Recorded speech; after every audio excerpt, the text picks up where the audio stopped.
तो आप देख सकते हैं एक हमारा हनी कुमार बेटा है जो अभी पोंटा चुआया हुआ है। पोंटा आज सुर भी कर रहा है और रील दिन भर देखता है। हनी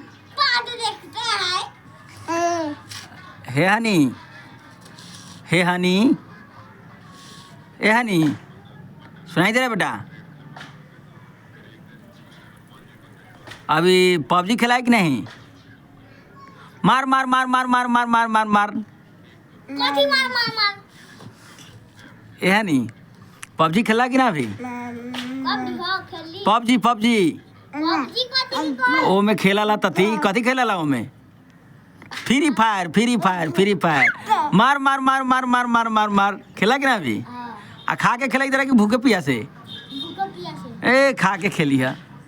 सो गाइस देख सकते हैं मेरा बड़ा लड़का है और कैसे मोबाइल के दीवाने हैं। देख सकते हैं रील बनाता है, रील देखता है, पबजी खेलता है, एगो और कथी free fire free fire free fire खेलता है।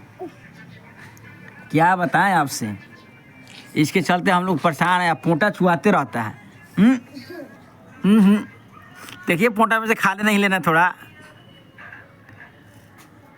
हनी, हनी